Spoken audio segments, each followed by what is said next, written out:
All right, today we're unpacking a pretty wild, leaked plan that could literally reshape the future of Gaza. It's got everything: a former world leader, a government in exile, and a super high-stakes choice that's going to determine the fate of millions. So let's get right into it. So, picture this. It all kicks off with this bizarre scene up in the sky. Israeli Prime Minister Benjamin Netanyahu's plane is on its way to the US, but it takes this huge, long detour, carefully flying around French airspace. Now, this wasn't to avoid some bad weather, no. It was to steer clear of a potential arrest warrant from the International Criminal Court, a move that added hours to his flight.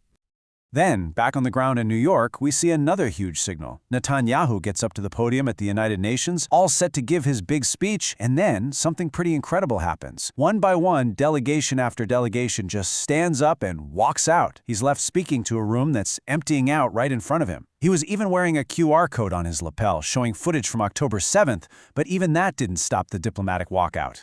So you've got a rerouted plane and an empty hall. Look, these aren't just random, isolated snubs. They're symptoms of massive international pressure. And it's exactly this pressure that seems to have forced a new, secret proposal for Gaza's future out into the open. So what is this plan exactly? Okay, let's start connecting these dots. These events, they're not just noise. They signal a really big shift in Israel's standing on the world stage. And that creates the perfect storm for a pretty radical new solution for what comes next. Here's the bottom line. Netanyahu's government is more isolated now than ever before. You've got legal threats from the ICC on one side, diplomatic walkouts at the UN on the other. The pressure is just mounting from everywhere. And understanding this weakened position is totally key to understanding why a plan like the one we're about to look at is even being considered. And that brings us to the absolute core of this sleek proposal. It's a plan, supposedly with US backing, that puts a very, very familiar face in a role you would probably never expect.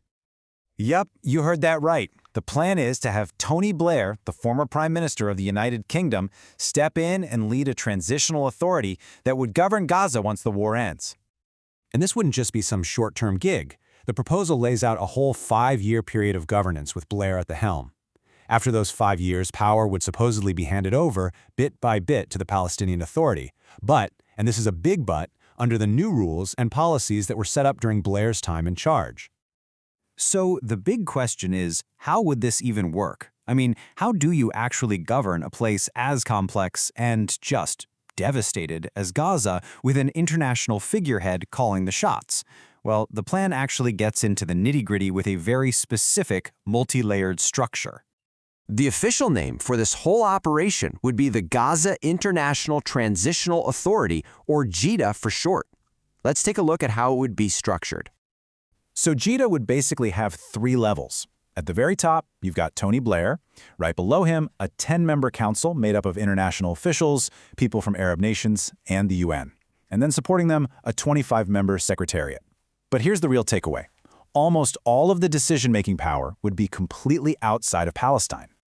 And this really highlights the logistical nightmare they'd be facing. I mean, with Gaza in ruins, GITA would have to start out by operating from El Arish in Egypt. It's only after a ceasefire that they'd build a new office inside Gaza itself. And who'd be carrying out their orders on the ground?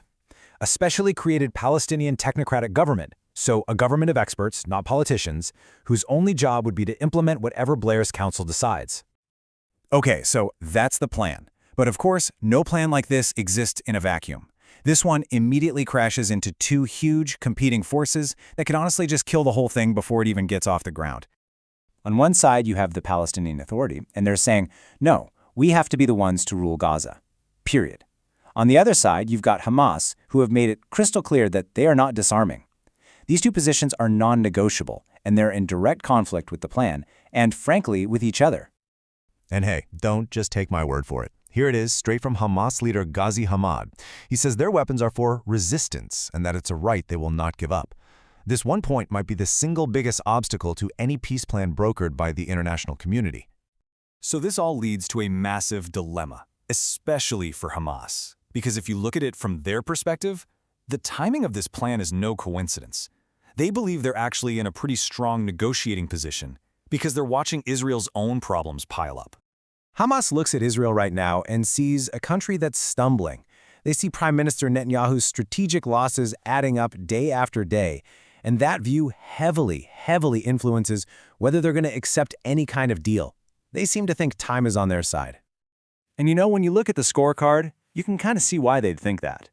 The war's main objectives? Far from being met. That big push to annex the West Bank? Stalled. The historic normalization deal with Saudi Arabia? Totally off the table. Hamas still hasn't been disarmed.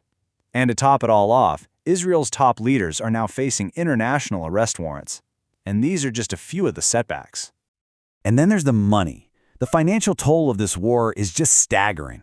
The Israeli government at first was reporting costs around $30 billion, but the Israeli newspaper Haaretz reported that over $70 billion was spent by January alone.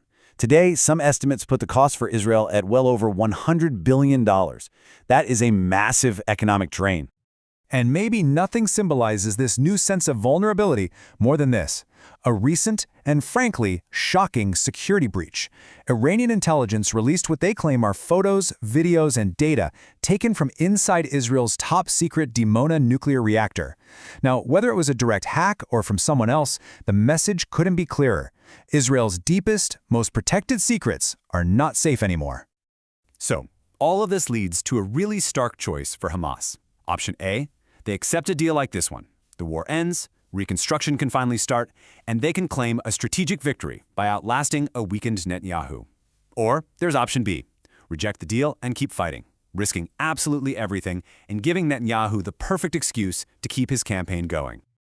And that's pretty much where we are today. You have a controversial plan on the table, a weakened leader in Israel, and a critical decision facing Hamas. Two paths forward, and each one has absolutely monumental consequences. With the fate of millions hanging in the balance, the only real question left is, what happens next?